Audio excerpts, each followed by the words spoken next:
لا حول ولا قوة إلا بالله العلي العظيم. أعوذ بالله من الشيطان اللعين الرجيم. بسم الله الرحمن الرحيم.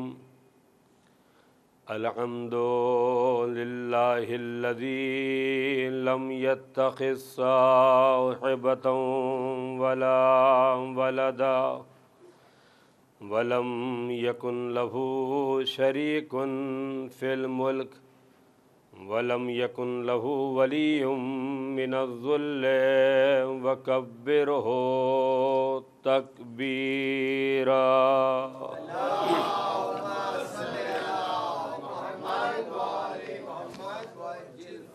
والصلاة والسلام والتحية والإكرام على النبي الأمي أرسله بالحق بشيرا ونذيرا وداعيا إلى الله بإذنه وسراجا منيرا.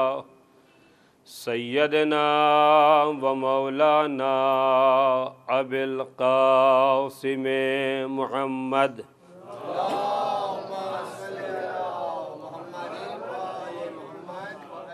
وعلى آلہ الطیبین الطاہرین المعصومین المظلومین وَلَعْنَةُ الدَّائِمَةُ الْبَاقِيَةُ عَلَىٰ أَعْدَائِهِمْ وَغَاصِبِ حُقُوقِهِمْ وَمُنْكِرِ فَضَائِلِهِمْ أَجْمَعِينَ.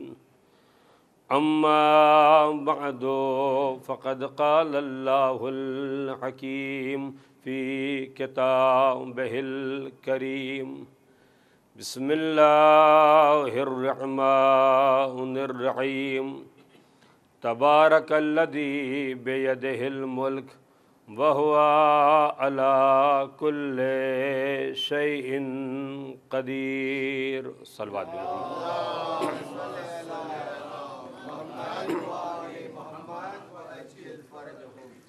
پاک و پاکیزہ ہے وہ ذات جس کے قبضہ اختیار میں یہ کائنات ہے،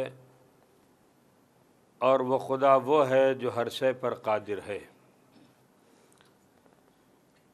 خالق کائنات اپنے اختیار کا اعلان کرتے ہوئے ارشاد فرما رہا ہے، وہ خدا وہ ہے جس نے موت و حیات کو پیدا کیا، اور موت و حیات کو پیدا کرنے کا ہدف مقصد یہ ہے کہ تاکہ تم میں آزمایا جا سکے کہ تم میں کون ہے جو عمل صالح کرنے والا ہے. عزیزان محترم، اس آیہ کریمہ کے دائر میں مسلسل کچھ باتیں آپ کے سامنے گزارش کی جا رہی ہیں. آج 5ویں مرحلے پر آنے کے بعد کچھ باتیں اس آیہ کریمہ کے ذیل میں گزارش کرنا چاہتا ہوں، تاکہ یہ اندازہ ہو سکے کہ یہ ملک، یہ دنیا جسے ہم اور آپ اپنی روزمرہ کی زندگی میں سنا کرتے ہیں، اس میں اور ملک کے پروردگار میں کوئی فرق ہے یا فرق نہیں ہے. بات کو آگے بڑھانے سے پہلے ایک بات گزارش کر دی جائے، اور وہ یہ ہے کہ دنیا میں 2 طریقے کے اختیارات پائے جاتے ہیں. ایک اختیار یہ ہوتا ہے کہ اس اختیار کو کہا جاتا ہے کہ جس نے پیدا کیا اسے اختیار کل حاصل ہے، اور دوسرا اختیار یہ ہوتا ہے کہ انسان تنہا اعتبار کر لیتا ہے، ورنہ حقیقت میں دیکھا جائے تو کوئی مالک نہیں ہے، کوئی صاحب اختیار نہیں ہے. مثال کے طور پر ایک انسان نے بازار سے ایک سامان خریدا، جب تک قیمت نہیں ادا کیا تھا اس شے کا، اس چیز کا مالک صاحب دکان تھا، اور جیسے ہی اس کی قیمت کو ادا کر دیا ملکیت تبدیل ہو گئی، مالک بدل گیا۔ کبھی کبھی ایسا ہوتا ہے کہ ملکیت کے تبدیل ہونے میں تنہا فرضی طور پر کہا جائے تو ملکیت تبدیل ہوتی ہے، ورنہ در حقیقت جس شے کا خرید و فروخت کیا جاتا ہے وہ شے اپنی جگہ پر رہتی ہے، ملکیت برائے نام تبدیل ہوتی ہے۔ مثال کے طور پر ایک مکان ایک بیچنے والا ہے اور ایک مکان کو اسی مکان کو دوسرا خریدنے والا ہے۔ مکان کا بیچنے والا اس بات کا مطالبہ کر رہا ہے کہ مجھ کو اس کی قیمت مل جائے، مکان کے خریدنے والے نے اس کی قیمت دے دیا۔ آپ انصاف سے بتائیں کہ یہ مکان جو اپنی جگہ پر موجود تھا اس میں کسی طریقے کی کوئی تبدیلی ہوئی یا نہیں ہوئی؟ کیا مالک مکان سے یہ مکان کلام کرنے لگا؟ کیا مالک مکان سے اس مکان نے کہا کہ جو پہلا مالک تھا ہم نے اس کو خدا حافظ کر دیا، آپ آ گئے ہیں، ہم آپ کو اہلاً سہلاً اور ویلکم کر رہے ہیں؟ مکان اپنی جگہ پر مکان ہے، تنہا اعتباری طور پر ملکیت تبدیل ہوئی ہے، ورنہ اس میں کوئی رد و بدل نہیں ہوا۔ آخر پروردگار عالم نے اس آیے مبارکہ میں ارشاد فرمایا پاک و پاکیزہ ہے وہ ذات جس کے اختیار میں یہ ملک ہے۔ تو کیا پروردگار عالم کا اختیار بھی ویسا ہی ہے جیسا اختیار ہمارا اور آپ کا ہے کہ ہم تنہا نام کے صاحب اختیار ہیں، ورنہ اس میں ہمارا کوئی دخل نہیں ہے؟ ایک رومال ہم نے بازار سے خریدا، بازار سے رومال کو خریدنے کے بعد تھوڑی دیر نہ گزرنے پائی تھی کہ انسان پچھتانے لگا، پشیمان ہونے لگا کہ اچھا خاصا 20 روپیہ تھا، اس 20 روپے کا کوئی اور سامان خرید کر کھا لیے ہوتے تو شاید ہماری صحت میں اضافہ ہو جاتا۔ بلا وجہ رومال کی کوئی ضرورت نہیں تھی اور ہم نے رومال کو خرید لیا۔ اب یہ آدمی اگر رومال سے کہے کہ رومال تو پلٹ کر کے دوبارہ 20 روپیہ ہو جائے تو یہ آدمی دن بھر زندگی بھر تسبیح پڑھتا رہے کہ روپیہ ہو جائے، روپیہ ہو جائے، پیسہ ہو جائے، ہونے والا نہیں ہے۔ کیوں نہیں ہونے والا؟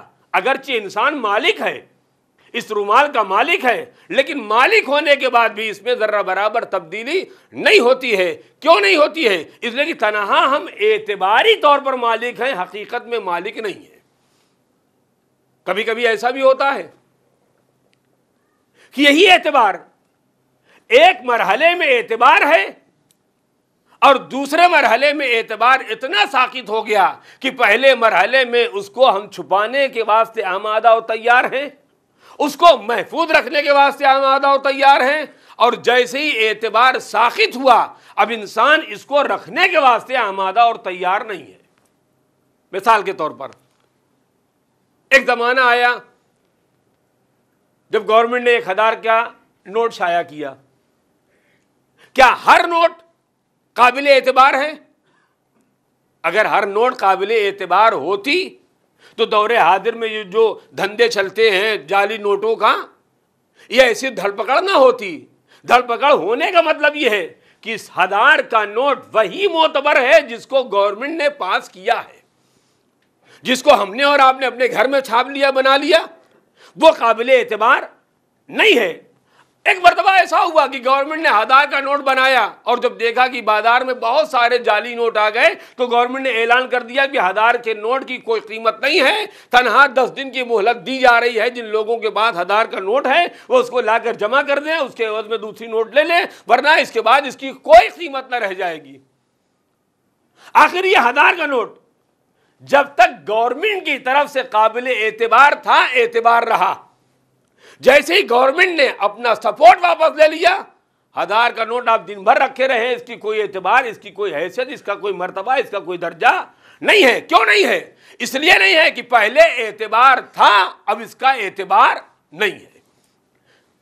دوسری مثال جو ہماری اور آپ کی روزمرہ کی زندگی میں ہم اور آپ مشاہدہ کیا کرتے ہیں، ایک انسان آج صاحب منصب ہے لہذا قابل اعتبار ہے، جب تک کرسی پر ہیں، جب تک کسی منصب پر ہیں، ہر ملنے والا بے قرار ہے کہ کیسے موقع مل جائے، کیسے ٹائم مل جائے فلاں صاحب سے، اس لیے کہ صاحب منصب ہیں۔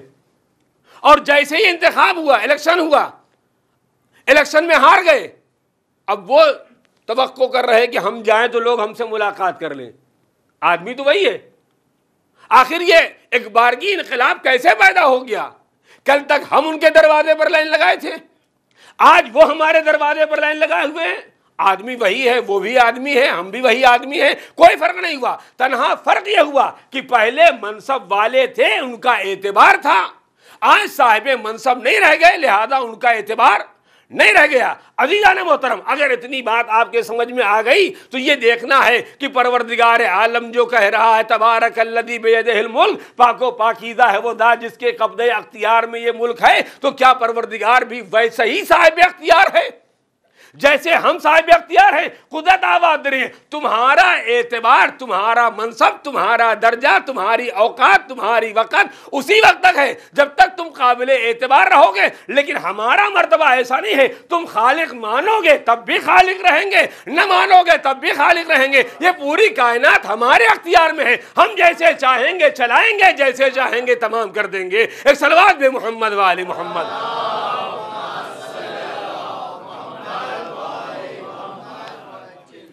لہذا تمہارا اختیار اور ہے، ہمارا اختیار اور ہے.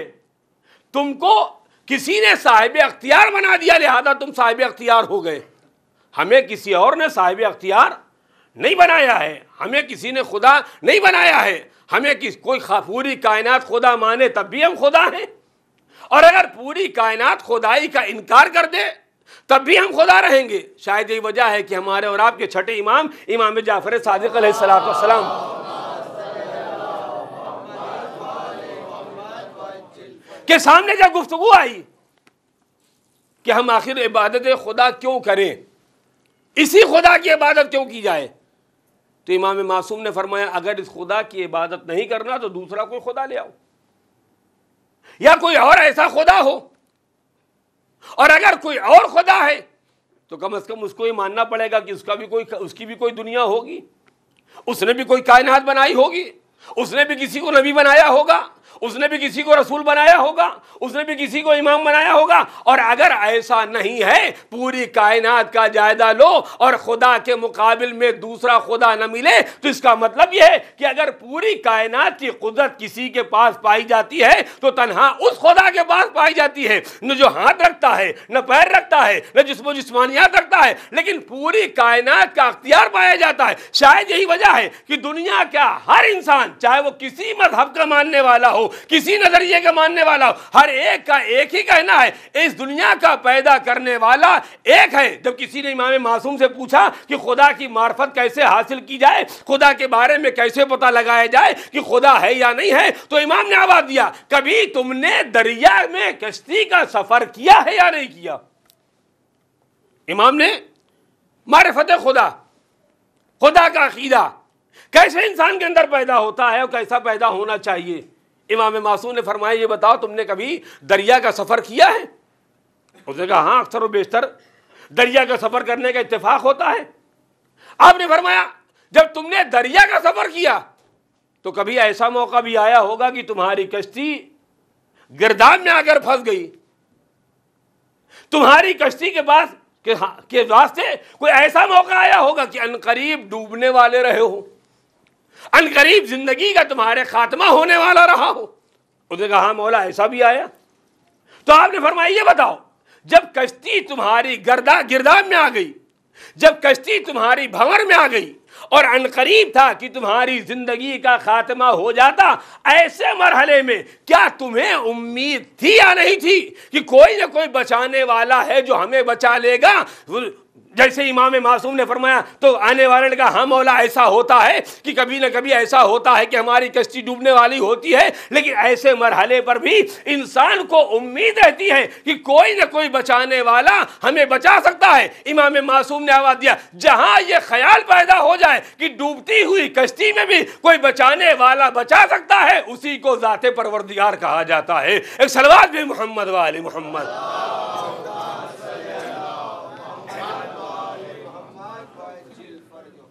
لہذا پروردگار عالم نے اس ملک کو اپنا ملک قرار دیا. کائنات ہماری کائنات ہے. اگر ملک پروردگار ہے تو ایک سوال یہ پیدا ہوتا ہے کہ اللہ کا ملک اور ہمارے ملک میں فرق کیا ہے؟ ہم بھی کسی نہ کسی ملک میں رہتے ہیں، اور آج دنیا کے نقشے پر اگر آپ اٹھا کر دیکھیں تو روزانہ ایک ملک کا اضافہ ہوتا رہتا ہے۔ آج یہاں انقلاب پیدا ہوا، وہ الگ ہو گئے، کل وہاں انقلاب پیدا ہوا، وہ الگ ہو گئے، کل پرسوں وہاں انقلاب پیدا ہوا، وہ الگ ہو گئے۔ روزانہ دنیا کے نقشے میں ایک ملک کا اضافہ ہوتا جاتا ہے۔ لیکن دنیا کے ملک کی خاصیت کیا ہے؟ دنیا کے ملک کی خاصیت یہ ہے کہ اس کی کوئی نہ کوئی چوہدی پائی جاتی ہے۔ جہاں سے شروع ہوگا یہاں پر تمام ہوگا، یہ گویا لمبائی اور چوڑائی ہو گئی۔ ادھر سے شروع ہوا وہاں پر جا کر تمام ہو گیا، یہ ملک ہو گیا۔ اگلے ملک میں داخل ہوئے، ہم نے کہا یہ ملک یہاں تمام ہو گیا، اگلا ملک آگے بڑھے، معلوم ہے اس کی چوہدی یہاں سے شروع ہوئی وہاں ختم ہو گئی، اور آگے بڑھتے رہے۔ یہ تو دنیا کی بڑی طاقتوں کا گویا ہمارے خلاف ایک طریقے کی سازش ہے کہ جہاں ہم پہلے ملے ہوئے تھے ہمارے درمیان چوہدی قائم کر دی گئی، اور اپنے علاقوں میں جانے کے بعد نہ کوئی چوہدی کا نام ہے، نہ کوئی بارڈر لگا ہوا ہے، نہ کوئی خاردار تار لگا ہوا ہے، نہ کوئی رکاوٹ کرنے والا ہے، تنہا ایک بورڈ لگا ہوا ہے، یہ ملک تمام ہو گیا، اگلے ملک میں آپ داخل ہو گئے۔ لیکن ہمارے ساتھ سازش کیا ہے؟ اس ملک سے آپ دوسرے ملک میں جانا چاہے پڑوس میں، نہ جانے کتنے خاردار تاروں سے آپ کو گزرنا پڑے گا، اور اتنی سختی کے ساتھ تفتیش ہوتی ہے کہ معلوم ہو رہا ہے کہ جیسے کوئی آدمی کسی سے ملاقات کرنے کے بعد تو نہیں آ رہا ہے، بلکہ یہ آنے والا آدمی، آنے والا مسافر ہی خود ہی دھماکہ ہے کہ کب کہاں دھماکہ کر دے گا، کب کہاں انقلاب پیدا کر دے گا، کب کہاں مصیبت کھڑی کر دے گا۔ یہ سارا ہمارے علاقے میں کیا گیا، ورنہ آپ دنیا کے دوسرے ممالک میں جا کر دیکھیں، اکثر آپ دیکھا کرتے ہیں، یورپ میں آپ چلے جائیں، امریکہ میں چلے جائیں، نہ جانے کتنے ملک ایسے ہیں کہ جہاں پتہ ہی نہیں چلتا کہ ہم کتنے ملکوں کی سرحدوں کو عبور کر کے چلے آئے۔ اس ملک میں تھے، اس کے بعد دوسرے ملک میں چلے گئے، دوسرے ملک سے آگے بڑھ گئے، تیسرے ملک میں چلے گئے، لیکن ہر ملک کی کوئی نہ کوئی چہار دیواری ہے، ہر ملک کی کوئی نہ کوئی چوہدی پائی جاتی ہے۔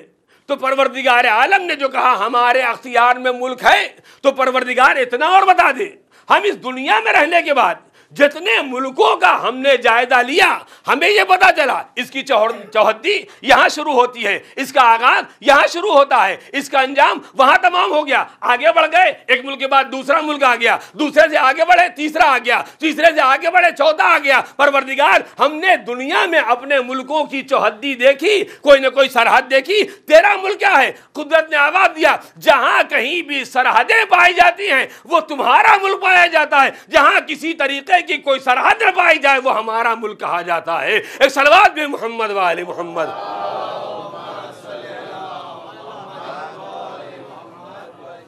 یہ وجہ ہے کہ ملک پروردگار میں کسی طریقے کی کوئی چوہدی نہیں ہے۔ حد یہ کہ مولا کائنات امیر المومنین علی ابن ابی طالب علیہ السلام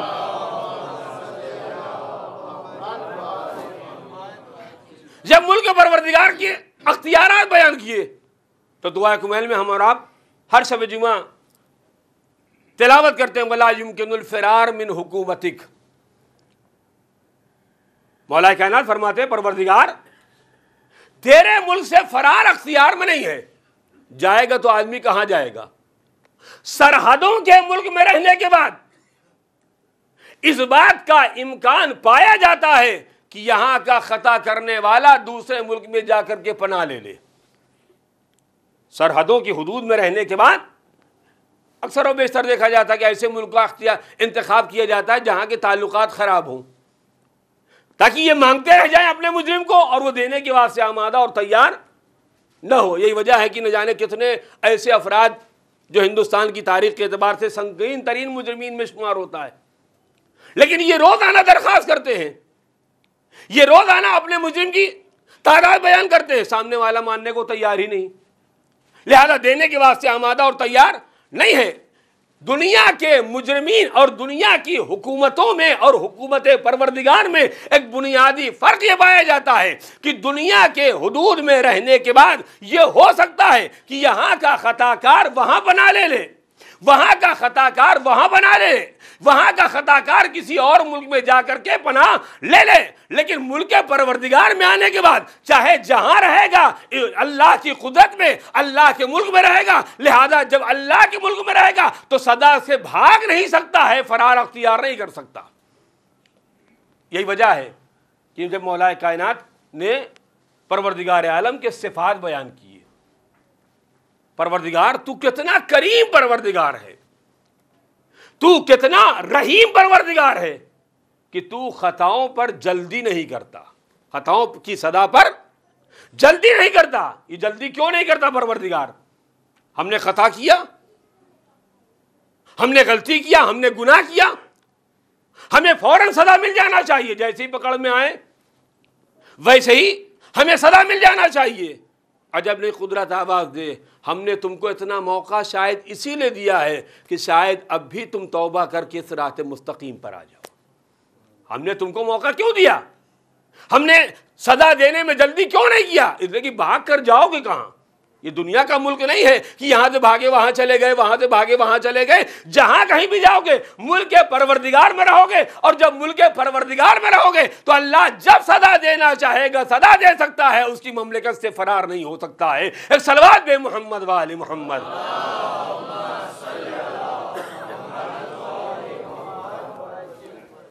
جب یہ کائنات ملک پروردگار ہے تو ملک پروردگار ہونے کا نتیجہ کیا ہوا؟ ملک پروردگار ہونے کا نتیجہ یہ ہوا کہ ہم نے اور آپ نے اپنی روزمرہ کی زندگی میں اس بات کو مشاہدہ کیا ہے، دیکھتے رہتے ہیں اور کرتے رہتے ہیں۔ وہ مشاہدہ کیا ہے؟ مشاہدہ یہ ہے کہ جو آدمی کسی بھی کارخانے کو لگاتا ہے، کوئی بھی کمپنی شروع کرتا ہے، کوئی مرکز شروع کرتا ہے، کوئی آفس شروع کرتا ہے، تو ہم نے اور آپ نے اپنی زندگی میں یہ دیکھا کہ جس نے اتنا سرمایہ لگایا ہے، جب اپنے آفس میں کسی کو صاحب منصب بناتا ہے تو یہ اختیار کسے ہوتا ہے؟ اپنے آفس میں سرمایہ آپ نے لگایا ہے، بلڈنگ آپ نے بنائی ہے، کارخانہ آپ نے لگایا ہے، اور کارخانہ تیار ہونے کے بعد آپ نے مجھ سے کہا مولانا آپ آئیے گا، مثلاً حدیث قصہ کی تلاوت آپ کر دیجیے گا۔ میں نے کہا بہت اچھا ہے۔ میں پہنچا حدیث قصہ کی تلاوت کے واسطے، اور پہنچنے کے بعد میں نے کہا یہ صاحب جو میرے ساتھ آئے ہیں، میں نے ان کو آپ کی کمپنی کا مینیجر بنایا ہے۔ یہ جو دوسرے صاحب ہیں میں نے ان کو آپ کی کمپنی کا سیکریٹری بنایا ہے۔ یہ جو تیسرے صاحب ہیں میں نے ان کو آپ کی کمپنی کا خزانچی بنایا ہے۔ یہ اور جو لوگ میرے ساتھ ہیں یہ آپ کی کمپنی کے ذمہ دار ہیں۔ جیسے ہی میں نے یہ کہا، اوپر سے نیچے تک مجھ کو دیکھا، اور دیکھنے کے بعد ایک مرتبہ دل میں یہ خیال پیدا ہوا اب تک تو مولانا ٹھیک تھے، طبیعت تو ان کی ٹھیک تھی، یہ اچانک ان کی طبیعت میں انقلاب کیسے پیدا ہو گیا؟ یہ اخبارگی مزاج بگڑ کیسے گیا؟ میں نے کہا بھائی میں نے کیا کوئی غلطی کیا؟ میں نے دیکھا آپ نے کمپنی بنائی ہے، میرے نگاہ میں یہ آدمی پڑھا لکھا تھا، لہذا میں نے ان کو صدر بنا دیا، ان کو سیکریٹری بنا دیا، ان کو خزانچی بنا دیا، ان کو ٹرسٹی بنا دیا، ان کو صاحب منصب بنا دیا۔ کیا غلط کیا؟ آپ انصاف سے بتائیں ہر آدمی کیا جواب دے گا؟ ہر آدمی کے پاس ایک ہی جواب ہوگا، اور وہ جواب یہ ہے کہ مولانا یہ ادارہ میرا ادارہ ہے، یہ کمپنی میری کمپنی ہے، یہ انجمن میری انجمن ہے، لہذا اس میں آپ کو بنانے کا کوئی اختیار نہیں ہے، لہذا کسی کو منصب دینے کا اختیار آپ کو نہیں ہے۔ یہ ہم اور آپ روزمرہ کی زندگی میں مشاہدہ کرتے ہیں کہ اگر کوئی آدمی انٹرفیئر باہر والا آ کر کرے تو ہم اس کو ماننے کے واسطے تیار نہیں ہوتے۔ کیوں؟ اس لیے کہ سرمایہ ہمارا، پیسہ ہمارا، محنت ہماری، مشقت ہماری۔ میں مسلمانوں سے ایک سوال کرنا چاہتا ہوں، اگر دنیا کے قانون میں اتنی بات سمجھ میں آتی ہے کہ سرمایہ جو لگائے، پیسہ جو لگائے، جو زحمت و مشقت کرے وہی منصب بانٹے گا، تو اگر یہ ملک پروردگار ہے تو منصب بھی اللہ ہی عطا کرنے والا ہے۔ یہ بندوں کو اختیار کہاں سے پیدا ہو گیا؟ یہ خلیفہ بن گئے، یہ قائد بن گئے، یہ حاکم بن گئے، یہ رہنما بن گئے۔ قدرت آواز ہے میں نے ملک بنایا ہے، جسے چاہوں گا ملک عطا کروں گا۔ ایک صلوات بے محمد وآل محمد۔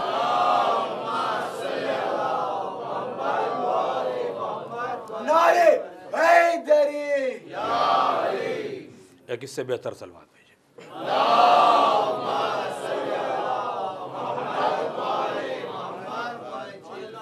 لہذا اتنا تو ہمارے اندر بھی شعور ہے کہ اگر سرمایہ ہمارا ہے، یہی وجہ ہے کہ پروردگار عالم نے جب اپنا ملک بنایا تو ملک بنانے کے بعد اللہ نے یہ نہیں کہا کہ ملک ہمارا ہے اب ہم ہی اس کے مالک ہیں، بلکہ آگے بڑھ کر پروردگار نے اعلان کیا جس کو میں چاہوں گا اسے صاحب ملک بناؤں گا، جسے میں چاہوں گا اسے اختیار دوں گا. یہی وجہ ہے کہ دنیا کے عام انسانوں میں اور اللہ نے جن لوگوں کو، جن ذوات مقدسہ کو اس ملک کا مالک قرار دیا تھا، ان میں زمین و آسمان کا فرق رہا.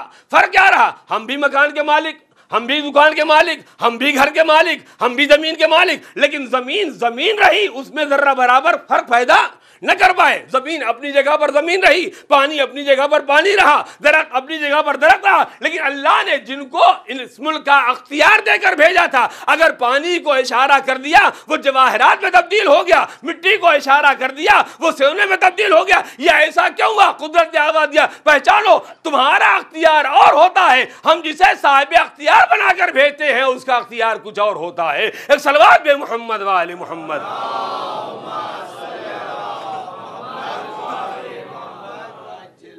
لہذا تم مالک اور ہو، تمہاری ملکیت محدود ہے اور ہماری ملکیت لامحدود ہے.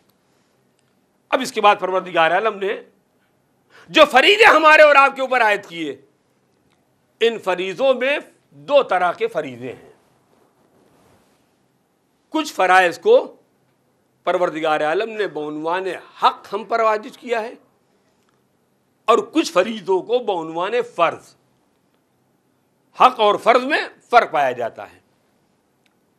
فرض کہا جاتا ہے واجبات کو،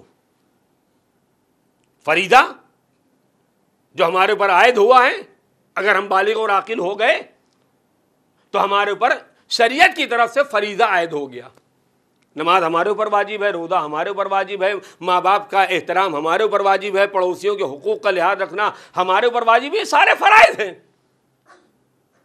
اس کے مقابل میں حق ہوتا ہے. حق کے بارے میں انسان صاحب اختیار ہے، چاہے استعمال کرے چاہے نہ کرے. مثال کے طور پر بات مثال کے ذریعے واضح کیا جائے تاکہ بچوں تک منتقل ہو جائے.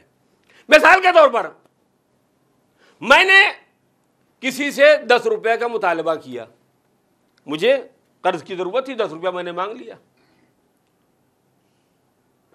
یہ ہمارے اوپر ہوا حق، فرض نہیں ہے. یہ میری ذمہ داری ہے کہ میں اس کو ادا کروں. وعدہ کیا تھا کل صبح واپس کر دوں گا، یا کل آپ جب مجلس میں آئیں گے تو انشاءاللہ واپس کر دوں گا. جب آپ مجلس میں آئے تو میں نے کہا یہ کل 10 روپے آپ نے دیے تھے، یہ آج مجھ کو مل گئے ہیں، لہذا یہ میں آپ کو واپس کر رہا ہوں. حق تھا میرے اوپر، میں نے اس کو ادا کیا. کبھی ایسا ہوگا کہ آپ لے لیں گے اور کبھی ایسا ہوگا کہ آپ معاف کر دیں گے. 10 روپے کی بات کیا ہے؟ 10 روپے کی بساطی کیا ہے؟ 10 روپے کی اوقات کیا؟ مولانا اس کو رکھیے، کام آئے گا. لہذا حق میرے اوپر تھا، میں نے اس کو ادا کرنا چاہا اور آپ نے اس کو معاف کر دیا. لیکن اگر فرض ہو جائے تو فرض معاف کرنے کا کسی کو حق نہیں ہے. فرض اللہ کی طرف سے ہے، واجب اللہ کی طرف سے ہے. نہ کسی ذاکر کو، نہ کسی عالم کو، نہ کسی خطیب کو معاف کرنے کا حق نہیں ہے کہ ہم کہیں کہ ہم نے معاف کر دیا، واتنہا واجبات پر عمل کیے، مستحبات چھوڑ دیجئے. کسی کو اختیار نہیں ہے. یہ حق، یہ فریضہ اللہ کی طرف سے ہے، یہ ذمہ داری پروردگار عالم کی طرف سے ہے. لہذا اگر کوئی معاف کرنے کا اختیار رکھتا ہے تو پروردگار عالم. لہذا حق اپنی جگہ پر حق ہے، فرض اپنی جگہ پر فرض ہے. حق کو معاف کیا جا سکتا ہے لیکن فرض کو معاف نہیں کیا جا سکتا. ایک بات. دوسری بات یہ ہے، حق کسی دوسرے کے حوالے کیا جا سکتا ہے لیکن فرض دوسرے کے حوالے نہیں کیا جا سکتا. مثال کے طور پر 10 روپے میں نے مانگا تھا، آپ نے کہا میں 10 روپے تو آپ دے رہا ہوں لیکن میں جا رہا ہوں کل باہر. جب آپ کے پاس ہو جائے تو آپ اس 10 روپے کو کسی اور صاحب کو دے دیجیے، فلاں صاحب کو دے دیجیے گا۔ ان کا حق میرے اوپر تھا، جاتے جاتے یہ کہہ کر گئے کہ 10 روپے جب دینا ہوگا تو آپ فلاں صاحب کو دے دیجیے گا۔ کیا اس آدمی کو اس بات کا اختیار ہے یا نہیں ہے کہ اپنے حق کو کسی اور کے حوالے کر دے؟ ہر آدمی کہے گا اختیار ہے، ان کا حق ہے، جس کو چاہے دے دے، چاہے معاف کر دے، چاہے کسی کے حوالے کر دے۔ لیکن یہ نہیں ہو سکتا ہے کہ اللہ نے نماز ہمارے اوپر واجب کیا، کل دیکھیے آج رات میں 12 بجے تک جاگا ہوں، لہذا کل صبح اٹھنے والا نہیں ہوں، آپ تو بیکار آدمی مسجد ہی میں رہتے ہیں، صبح ہماری طرف سے 2 رکعت پڑھ دیجیے گا، ہو جائے گا؟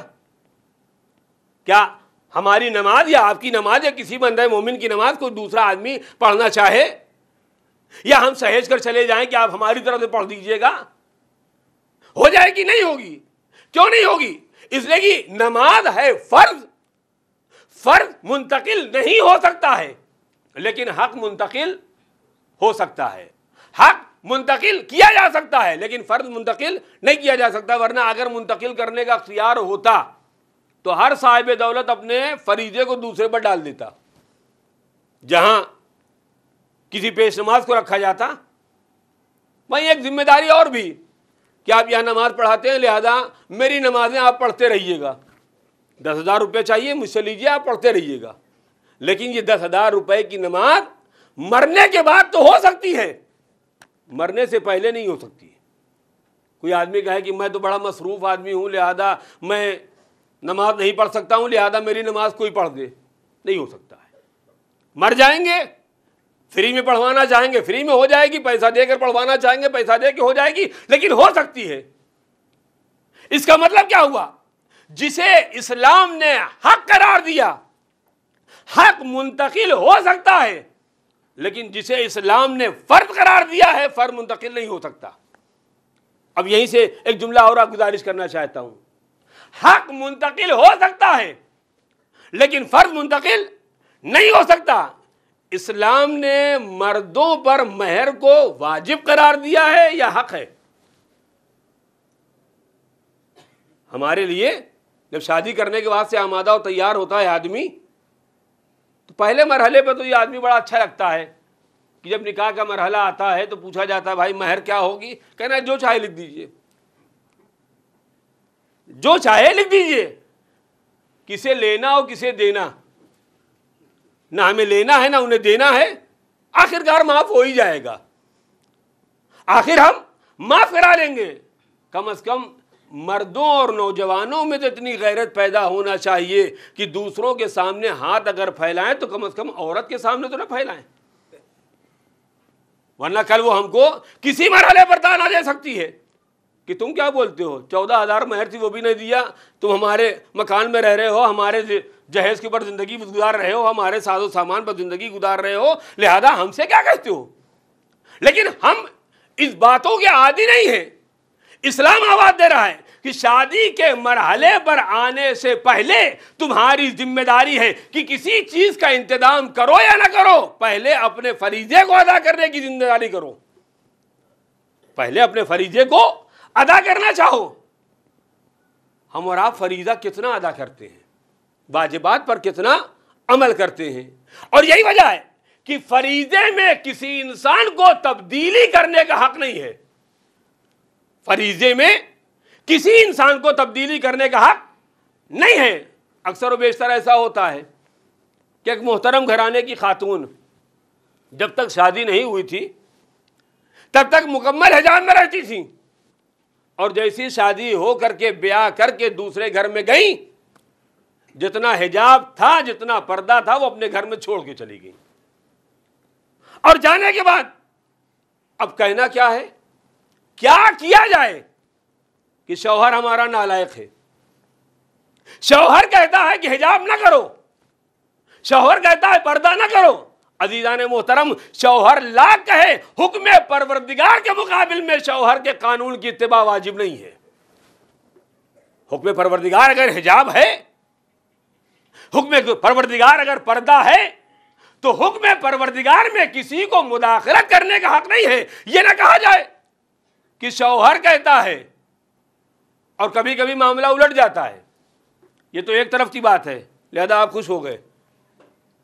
جب ادھر کی بات جھانک کر دیکھیں گے تو معلوم ہوگا کہ ہماری بھی وہی صورتحال ہے۔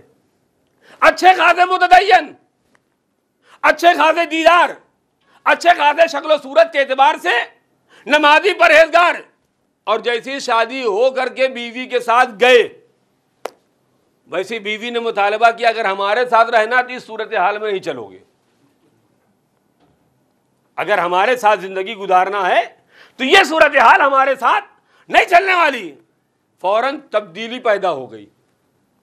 ہم نے کہا اچھے خاصے آپ تھے، مرد مومن تھے، نمازوں میں آیا کرتے تھے، شکل و صورت کے اعتبار سے مسلمان دکھتے تھے، یہ آپ کی داڑھی کہاں چلی گئی؟ ارے مولانا کیا کروں، بیوی کا حکم، ادھر شوہر کا حکم، ادھر بیوی کا حکم۔ اسلام آواز دے رہا ہے شوہر تب رہے گا جب حکم خدا کی اتباع کرے گا، بیوی تب رہے گی جب حکم خدا کا اتباع کرے گی۔ اگر حکم خدا سے کسی اور کا حکم ٹکرا جائے تو حکم خدا کے مقابل میں نہ بیوی کا کہنا ماننا واجب ہوگا نہ شوہر کا کہنا واجب ہوگا۔ ایک صلوات بے محمد و آل محمد۔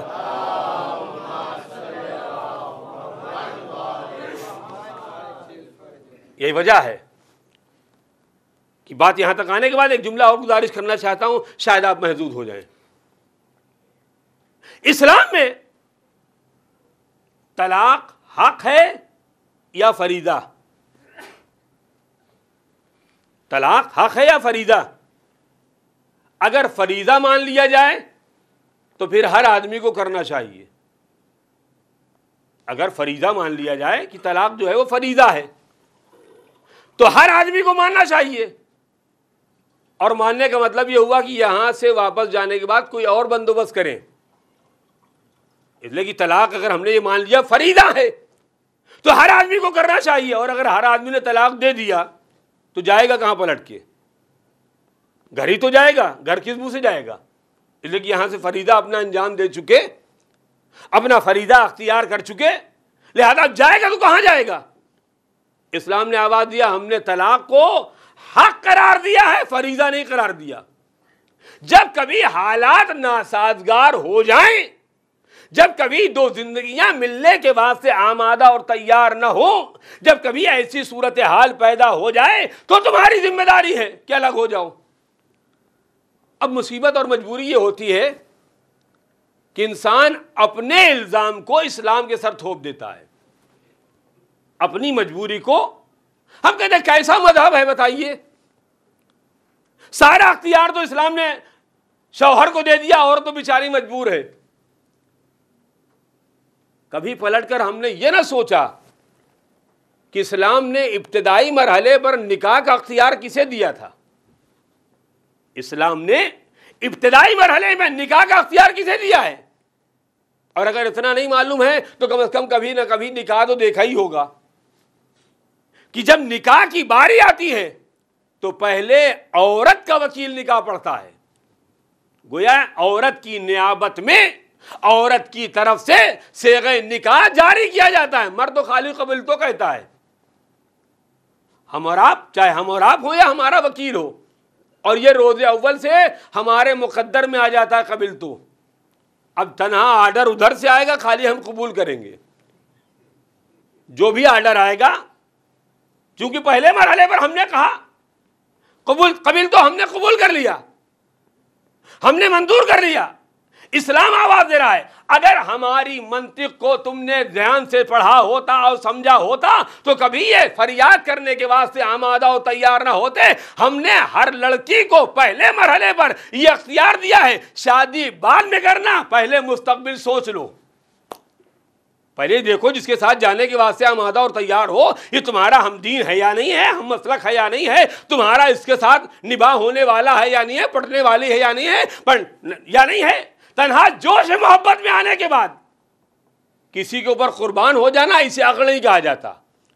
پہلے آزما لو، پہلے پرکھ لو۔ اس لیے اسلام نے آواز دیا کہ اگر کسی کے ساتھ اس رشتہ ازدواج کو باندھنا چاہتے ہو تو ایک مرحلے تک پہلے دونوں ایک دوسرے کو پرکھ لیں، پہلے ایک مرحلے تک دونوں ایک دوسرے کو آزما لیں، مزاج دیکھ لیں اور رہن سہن دیکھ لیں، اٹھنا بیٹھنا دیکھ لیں، طریقہ دیکھ لیں، ان کی عادتیں کیا ہیں، ان کی عادتیں کیا ہیں، ان کا رفتار کیا ہے، ان کی رفتار کیا ہے، ان کی گفتار کیا ہے، ان کی گفتار کیا ہے، ان کی عادتیں کیا ہیں، سب دیکھ لیں، تب اس کے بعد یہ کرے۔ لیکن اسلام نے آواز دیا، ہم نے ابھی بھی عورت کو مظلوم قرار نہیں دیا، ہم نے ابھی بھی عورت کو مظلوم نہیں بنایا۔ یہ مظلوم کیوں نہیں ہے عورت؟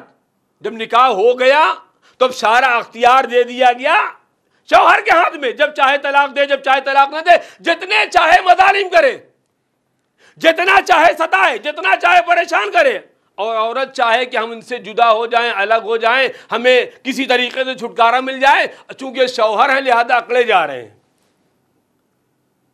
اب خالی ایک ہی بات ہے، چونکہ ہم کو اللہ نے پاور دیا ہے، اختیار دیا ہے، لہذا ہم اپنے اختیار کو استعمال نہیں کریں گے، ہم طلاق دینے کے واسطے آمادہ اور تیار نہیں ہیں۔ مذہب آواز دے رہا ہے اگر کبھی بھی ایسا کوئی مرحلہ ہو تو ہم نے عورتوں کے واسطے ایک گنجائش پیدا کر دیا ہے، اور وہ یہ ہے کہ چونکہ طلاق ہے حق کو منتقل کیا جا سکتا ہے، لہذا اگر کوئی عورت نکاح سے پہلے اپنے شوہر کے سامنے یہ شرط رکھے کہ میں حق کے طلاق آپ سے لینا چاہتی ہوں، ابھی تو یہ ہے کہ ہم سے اگر غلطی ہوگی تو آپ ہم کو دھکا مار کے نکال دیں گے، اگر ہم نے حق کے طلاق کو آپ سے لے لیا اور اس کے بعد آپ نے ہم کو ستایا، ہم کو پریشان کیا، ہمیں اذیت دیا، ہمیں نان و نفقہ نہ دیا، تو پھر آپ نہ نکالیں گے، ہم نکالیں گے۔ لیکن مسئلہ یہ پیدا ہوتا ہے کہ ہمارے ہاں عام طور سے شادی بیاہ کے موقع پر ایسی گفتگو کرنے کے واسطے نہ کوئی آمادہ ہوتا ہے، نہ کوئی سوچنے کے واسطے تیار ہوتا ہے کہ اچھا خاصا نکاح کے موقع پر طلاق کی بات کہاں سے نکل آئی۔ یہ گویا ہمارے یہاں بدشگونی ہو گیا۔ اسلام آواز دے رہا ہے ایسی بدشگونی یا شگونی سے کیا فائدہ جو دو زندگیاں برباد ہو رہی ہیں اور ان کی بربادی کے واسطے تم تیار ہو۔ لہذا اگر اس طلاق کے حق کو عورت لینا چاہے تو لے سکتی ہے۔ بات کو خلاصے کے طور پر منزل اختتام تک پہنچانا چاہتا ہوں۔ اس کا مطلب کیا ہوا؟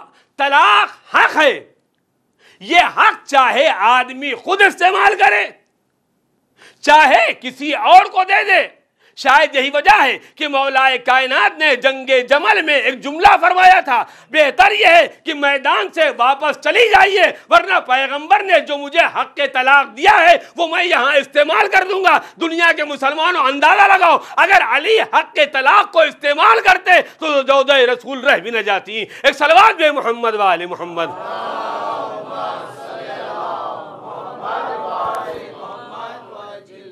یہ وجہ ہے کہ ہم اور آپ اتنی باتوں کو سمجھنے کے بعد بھی اکثر و بیشتر یہ کہا کرتے ہیں کہ مولا کائنات کا حق تھا، ان کو قیام کرنا چاہیے تھا۔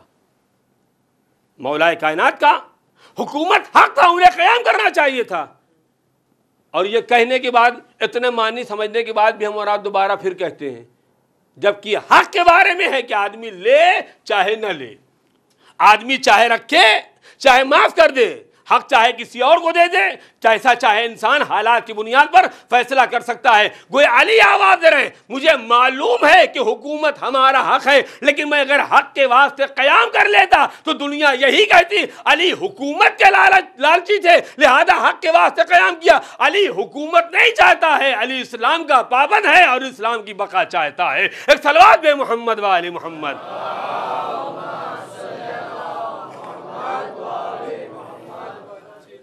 لہذا یہ ملک ملک پروردگار ہے، اور جب ملک ملک پروردگار ہے تو اس میں قانون بھی قانون پروردگار چلے گا۔ کسی انسان کو نہ رد و بدل کرنے کا اختیار ہے، نہ کسی انسان کو تبدیلی کرنے کا اختیار ہے۔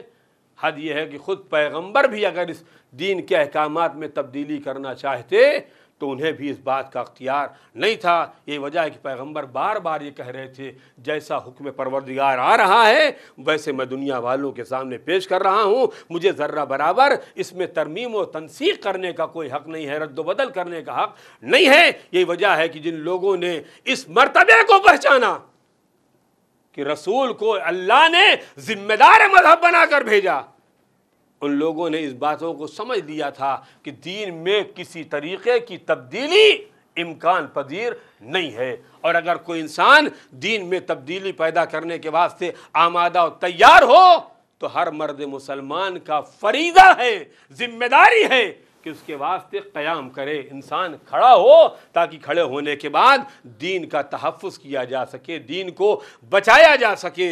ہمارے لیے بڑا آسان ہے کہہ دینا کہ انسان تقیہ کر لے، انسان کہ جب جان و مال و عزت و آبرو کا خطرہ پیدا ہو تو انسان تقیہ سے کام لے لے، لیکن تقیہ اسی وقت تک جائز ہے جب مذہب تمام نہ ہونے والا ہو، مذہب پر آنچ نہ آنے والی ہو۔ اگر ہماری جان کو خطرہ ہے ہم تقیہ کر سکتے ہیں، مال کو خطرہ ہے تقیہ کیا جا سکتا ہے، کسی اور چیز کو خطرہ پیدا ہو جائے تقیہ کیا جا سکتا ہے، لیکن اگر عین اسلام خطرے میں پڑ جائے، اگر عین مذہب خطرے میں پڑ جائے تو پھر تقیہ کی کوئی گنجائش نہیں پائی جاتی ہے۔ اگر اتنی بات ہم اور آپ سمجھتے ہیں تو یہ کیا بات حسین ابن علی نہیں سمجھتے تھے؟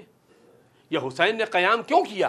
حسین ابن علی اپنے خانواده والوں کو لے کر گھر سے کیوں برآمد ہو رہے ہیں؟ عجب نہیں حسین آواز دے، میں دیکھ رہا ہوں کہ اگر اب میں نے قیام نہ کیا تو دین کی صورت تبدیل کر دی جائے گی، حلال محمد حرام ہو جائے گا، حرام محمد حلال ہو جائے گا، دین میں انقلاب پیدا ہو جائے گا، اور تنہا انقلاب نہ پیدا ہوگا بلکہ یہ سارا کارنامہ اسلام کے نام پر ہوگا، چہرے پر نقاب اسلام کی ہوگی، در پردہ عیسائیت کام کر رہی ہوگی، مجوسیت کام کر رہی ہوگی، دنیا کی اور طاقتیں کام کر رہی ہوں گی۔ حسین نے آواز دیا، اب تک جو کام میرے آباء و اجداد نہ کر پائے تھے میں وہ کام میدان کربلا میں آ کر کے دکھاؤں گا، جو کام میرے آباء و اجداد نہ کر پائے وہ کام حسین ابن علی میدان کربلا میں آ کر انجام دے رہے ہیں۔ کیسے انجام دیا؟ مولا کائنات درجہ شہادت پر فائز ہوئے، سامنے کون رہا؟ سر پر ضربت لگانے والا کون تھا؟ ابن ملجم رہا۔ دنیا کے سامنے یہ بیان کیا گیا، یہ بتایا گیا کہ سر پر ضربت لگانے والا ابن ملجم ہے۔ ابن ملجم کے پشت پر کون تھا؟ کس کا منصوبہ تھا؟ کس کی سازش تھی؟ یہ دنیا والوں کے سامنے نہ آنے پایا۔ امام حسن کو زہر دغا دیا گیا۔ زہر دغا دینے کے واسطے کسی باہر کے انسان کا انتخاب نہیں کیا گیا بلکہ خود امام کی زوجہ کے ذریعے سے امام کو زہر دیا گیا، تاکہ دنیا کو یہ نہ پتہ چل سکے کہ صحیح معنوں میں زہر دینے والا کون تھا، محرک کون تھا، اس کی پشت پر کون تھا، فراہم کرنے والا کون تھا، کچھ نہ پتہ چل پائے۔ لیکن امام حسین نے میدان کربلا میں آ کر آواز دیا کہ اب تک چہرے پر نقاب پڑی ہوئی تھی، میرے باپ کا قاتل کا پتہ نہ چل پایا، میرے بھائی کے قاتل کا پتہ نہ چل پایا، لیکن تو صحیح کہ میدان کربلا میں لا کر کے قاتل کے چہرے سے نقاب اتار کر کے بتایا جائے۔ اب دنیا کا کوئی انسان یہ نہ کہنے پائے کہ حسین کے سر و تن میں جدائی شبر نے کیا ہے، اس کے پس پشت پر کون ہے۔ دنیا کی نگاہوں میں اس بات کو واضح کر دیا کہ سامنے رہا شبر لیکن صحیح معنوں میں یزید تھا۔ یہ حسین ابن علی نے اپنی قربانیوں کے ذریعے سے دنیا والوں کے سامنے اس منصوبے کو فاش کر دیا، ظالم کے چہرے سے نقاب کو اتار دیا، اور حسین ابن علی کی قربانیوں نے ایک بات اور واضح کر دیا، ایک مسئلے کو حسین ابن علی کی قربانی نے اور واضح کر دیا۔ پیغمبر کے دنیا سے جانے کے بعد دین میں تبدیلی ہوئی، پیغمبر کے دنیا سے رخصت ہو جانے کے بعد حلال محمد کو حرام کیا گیا، حرام محمد کو حلال کیا گیا۔ مولا کائنات کے دنیا سے جانے کے بعد دین اسلام میں تبدیلی ہوئی، امام حسن کے دنیا سے جانے کے بعد دین میں تبدیلی ہوئی، لیکن حسین ابن علی نے وہ عظیم قربانی میدان کربلا میں پیش کر کے آواز دیا، اب دین میں کسی طریقے کی تبدیلی کا کوئی امکان نہیں پایا جا سکتا۔ اب کسی کے اندر اتنی جرت پیدا نہیں ہو سکتی کہ جو میرے بعد کسی سے آ کر کے بیعت کا مطالبہ کرے، کسی میں اتنا حوصلہ ہمت نہیں ہے، ورنہ اب رہی کیا گیا تھا جب حسین میدان کربلا میں شہید ہو چکے تھے تو اب جو اہل حرم بچے ہوئے تھے ان سے بیعت کا مطالبہ کر لیا جاتا اور بیعت ان سے مجبوراً لے لی جاتی، لیکن یزید کو امام حسین نے میدان کربلا میں لا کر کے اتنا رسوا اور بے آبرو کر دیا کہ ظاہری طور پر تو ہمارے سن و تن میں جدائی تو کر لیا لیکن اپنے منصوبے میں تمہیں ہم کامیاب نہ ہونے دیں گے۔ اور حسین ابن علی نے اپنا منصوبہ کیسے بنایا، کیسے کامیاب ہوئے؟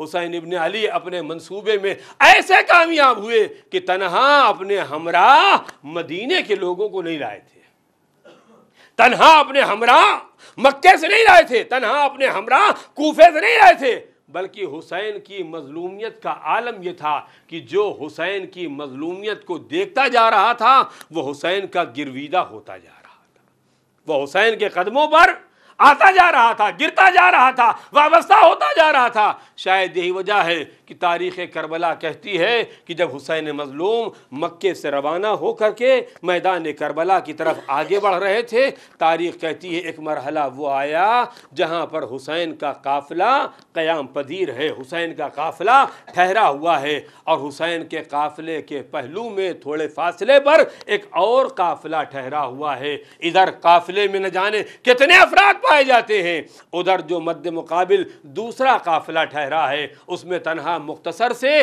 3 افراد ہیں، ایک ماں ہے، اس کا بیٹا ہے، اس کی بیوی ہے۔ حسین مظلوم کا قافلہ ٹھہرا ہوا ہے، ایک مرتبہ ماں نے پردے کو ہٹا کر دیکھا اور دیکھنے کے بعد آواز دی، میرے لال ذرا یہ تو پتہ لگاؤ یہ قافلہ کس کا ہے، کون لوگ ہیں، کہاں جا رہے ہیں؟ نوجوان خیمے سے برآمد ہوا، قیام حسینی کے قریب آیا اور آنے کے بعد پوچھتا، بھائیو یہ بتاؤ تم کون ہو، کہاں سے آئے ہو، کہاں جا رہے ہو، ہدف کیا ہے، مقصد کیا ہے؟ تو ایک مرتبہ کسی نے بڑھ کر آواز دیا، یہ نبی کے نواسے کا قافلہ ہے، یہ علی کے دلبند کا قافلہ ہے، یہ فاطمہ کے لال کا قافلہ ہے، یہ حسین ابن علی کا قافلہ ہے، اور یہ کربلا جا رہا ہے شہید ہونے کے لیے، یہ کربلا جا رہا ہے قربان ہونے کے لیے۔ ایک مرتبہ نوجوان پلٹ کر خیمے میں آیا اور آنے کے بعد آواز دیا، مادر گرامی غضب ہو گیا، مسلمانوں کے رسول کے نواسے کا قافلہ میدان کربلا جا رہا ہے، شہید ہونے کے لیے جا رہا ہے۔ ایک مرتبہ ماں کا دل بے قرار ہو گیا، ماں نے آواز دی، میرے لال جا کر قافلے کے سربراہ سے اتنی اور التجا کرو، اگر اجازت دے دیں تو ہم بھی امام کے قافلے کے ساتھ ہو جائیں، ہم بھی اس قافلے کے ساتھ ہو جائیں۔ نوجوان دوڑا ہوا خیمے امام حسین کے قریب آیا اور آنے کے بعد پتہ لگاتا، یہ بتاؤ تمہارا سربراہ کون ہے، تمہارا قائد کون ہے، تمہارا ذمہ دار کون ہے؟ کسی نے بڑھ کر آواز دیا، ہمارا سربراہ حسین ابن علی ہے۔ نوجوان حسین مظلوم کے سامنے آیا اور آنے کے بعد کہتا ہے، آقا ماں نے ایک پیغام دیا ہے، میرا لاب مرمان ماں نے ایک پیغام دیا ہے۔ حسین نے پوچھا، تمہاری ماں نے کیا پیغام دیا ہے؟ ایک مرتبہ نوجوان نے آواز دیا، آقا میری ماں نے کہا ہے اگر اتنی اجازت دے دیں تو ہم بھی آپ کے قافلے کے ہمراہ ہو جائیں، ہم بھی آپ کے قافلے کے ساتھ ہو جائیں۔ حسین نے آواز دی، بتاؤ تم ہو کون، کہاں سے آ رہے ہو، کہاں جا رہے ہو؟ ایک مرتبہ نوجوان نے بڑھ کر آواز دی، آقا میں شادی کرنے کے لیے گیا تھا، شادی کر کے آ رہا ہوں، اپنے گھر جا رہا ہوں۔ حسین نے آواز دی، میرے لال اگر تم شادی کر کے آ رہے ہو، اپنے گھر جانا چاہتے ہو، جاؤ اپنے گھر چلے جاؤ، جا کر شادی کے مزے سے گویا استفادہ کرو، جاؤ جہاں جانا چاہتے چلے جاؤ۔ ایک مرتبہ نوجوان پلٹ کر آیا، ماں کی خدمت میں حسین کا پیغام پہنچایا، کہتا ہے مادر گرامی آقا مجھے منظور کرنے کے لیے تیار نہیں ہے، مجھے قبول کرنے کے لیے تیار نہیں ہے۔ ماں کہتی، میرے لال مجھے اپنے ہمراہ لے کر چلو۔ ایک آگے آگے ماں چلی، ساتھ میں نوجوان چلا، حسین مظلوم کے قریب آیا اور قریب آنے کے بعد کہتا، آقا مجھے اپنے ساتھ قبول کر لیجئے، میں آپ کے ہمراہ چلنا چاہتی ہوں۔ حسین نے آواز دی، معظمہ میں شہید ہونے کے لیے جا رہا ہوں، میں قربان ہونے کے لیے جا رہا ہوں، میں درجہ شہادت پر فائز ہونے کے لیے جا رہا ہوں۔ معظمہ کہتی، آقا آپ جہاں جائیں گے ہم جانے کے لیے تیار ہیں، اس لیے کہ آپ کی مظلومی دیکھا ہے، آپ کی بے کسی دیکھا ہے، آپ کے حالات کا مطالعہ کیا ہے، لہذا آپ کے ساتھ جانے کے لیے تیار ہوں۔ عزادار و تاریخ کہتی ہے حسین مظلوم نے اس مختصر سے قافلے کو اپنے ہمراہ شامل کیا، 2 محرم کو میدان کربلا میں آ گئے۔ تاریخ گزرتی رہی یہاں تک کہ شب عاشور آئی۔ شب عاشور اس نوجوان کی ماں نے اپنے لال کو قریب بلایا اور بلانے کے بعد کلیجے سے لگایا اور لگانے کے بعد کہتی، میرے لال کل قربانی کا دن ہے بیٹا، کل شہادت کا دن ہے، سب سے پہلے اپنی جان کو قربان کر دینا۔ اے میرے لال ایسا نہ ہو اور نہ محمد مارے جائے تم زندہ رہ جاؤ، بیٹا ایسا نہ ہو قاسم مارے جائے تم زندہ رہ جاؤ، بیٹا ایسا نہ ہو اکبر شہید ہو جائے تم زندہ رہ جاؤ۔ نوجوان نے ہاتھوں کو جوڑ کر گزارش کی، مادر گرامی صبح نمودار ہونے دیجئے، آقا سے اجازت دلا دیجئے گا، سب سے پہلے اپنی جان کو قربان کر دوں گا۔ رات تمام ہوئی، صبح نمودار ہوئی، ایک مرتبہ نوجوان آگے بڑھنے کے بعد کہتا مادر گرامی چل کر کے اجازت دلا دیجئے۔ ماں اپنے نوجوان کو لے کر کے حسین مظلوم کی بارگاہ میں آئی اور کہتی آقا میرے نوجوان کو جانے کی اجازت دے دیجئے۔ حسین نے مقتل میں جانے کی اجازت تو دے دیا، اب تاریخ کہتی ہے جناب وہاب میدان میں آئے، دشمن کا مقابلہ کیا، دشمن کا مقابلہ کرتے کرتے خون میں نہائے، دوبارہ مقتل سے خیمے میں آئے اور آنے کے بعد آواز دی اماں کیا مجھ سے راضی ہوئی یا نہیں؟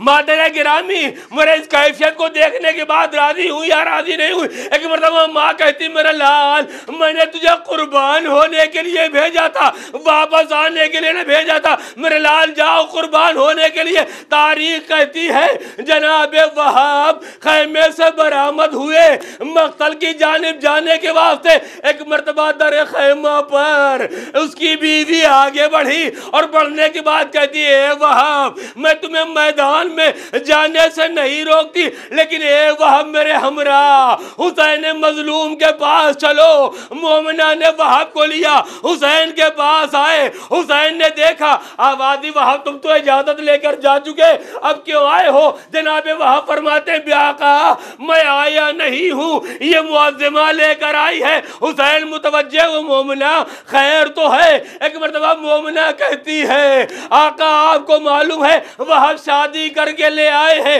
میرا گھر بھی چھوٹ گیا، ان کے گھر پہنچنا نصیب نہ ہوا، اے آقا میرا مقتل میں کیا ہوگا، اس بن میں کیا ہوگا، اتنی اجازت دے دیجئے تاکہ میں سیدانیوں کے خیمے میں آ جاؤں۔ آقا اتنی اجازت دے دیئے تاکہ میں سیدانیوں کے خیمے میں آ جاؤں۔ حسین نے پوچھا اے بی بی یہ سیدانیوں کے خیمے میں آ کر کیا کرو گی؟ معظمہ کہتی ہے شاید سیدانیوں کے طفیل میں میرا پردہ باقی رہ جائے، اتنا سننا تھا۔ حسین نے سر جھکا لیا، اے مومنہ جو منظر میں دیکھ رہا ہوں وہ تم نے جزاکم ربکم خیر الجزا۔ عزادار و تاریخ کہتی ہے ادھر جناب وہاب مقتل کی جانب روانہ ہوئے، مومنہ کو اجازت ملی، شہزادی زینب کے خیمے میں آ کر بیٹھ گئی، لیکن تاریخ کہتی ہے ابھی وہاب میدان میں نہ پہنچے تھے کہ ایک مرتبہ جناب وہاب کو آہٹ محسوس ہوئی کہ جیسے کوئی پیچھے چلا آ رہا ہے، مڑ کر دیکھا تو کیا دیکھا زوجہ ہے جو مقتل میں آ گئی۔ ایک مرتبہ وہاب نے آواز یا مومنہ کیا تجھے پتا نہیں ہے اسلام میں عورتوں پر جہاد ساقط ہے، یہ تم میدان میں کیوں آ گئی؟ مومنہ کہتی اے وہاب جو منظر میں نے دیکھا اگر تم نے دیکھا ہوتا تو ایسا نہ کہتے۔ وہاب کہتے اے مومنہ جلدی بتاؤ۔ مومنہ کہتی وہاب تم میدان میں گئے، حسین خیمے میں گئے، حسین سر پکڑ کر کہہ رہے تھے ہائے میری غربت، ہائے میری مظلومی، میرے چاہنے والے کم ہوتے جا رہے۔ میں کہوں گا اے مومنہ جب تیرا یہ عالم ہے ذرا زینب کے دل سے پوچھو، ام کلثوم کے دل سے پوچھو، شاید یہی وجہ ہے زینب پس خیمہ آ گئی۔ اے بھیا گھبرانا نہیں، چاہنے والے نہیں ہیں، زینب موجود ہے، آؤ بھیا تمہیں سوار کر دے، تمہارے چاہنے والے مقتل میں سو رہے۔ سیعلم الذین ظلموا ای منقلب ینقلبون، انا للہ و انا الیہ راجعون۔ الہی بحق الزہرا و ابیہا و بالہا و بنیہا، پروردگار تجھے واسطہ ہے محمد وآل محمد کا اس مختصر سی ادا کو قبول فرما۔ ہم سب کی دینی و دنیاوی حاجات کو پورا فرما، ہم سب کے گناہان صغیرہ اور کبیرہ کو معاف فرما۔ پروردگار ہم میں جو لوگ بیمار ہیں انہیں بیمار کربلا کے صدقے میں شفائے کامل و عاجل عنایت فرما، جو پریشان ہیں ان کی پریشانیوں کو دور فرما، جو مقروض ہیں ان کے قرضوں کو ادا فرما۔ پروردگار ہم میں جو لوگ حج و زیارات کے مشتاق ہیں انہیں حج و زیارات سے مشرف فرما۔ پروردگار ہم میں جو بے اولاد ہیں انہیں صاحبان اولاد بنا دے، جو با اولاد ہیں ان کی اولادوں کو نیک و صالح قرار دے۔ پروردگار تجھے واسطہ ہے محمد وآل محمد کا، مزارات جنت البقیع کو آباد فرما، دشمنان اسلام کو نیست و نابود فرما، محبان آل محمد جہاں کہیں بھی ہیں ان کے جان و مال و عزت و آبرو کا تحفظ فرما، ہمارے امام زمانہ کے ظہور میں تعجیل فرما، ہم سب کو ان کے اعوان و انصار میں شمار فرما۔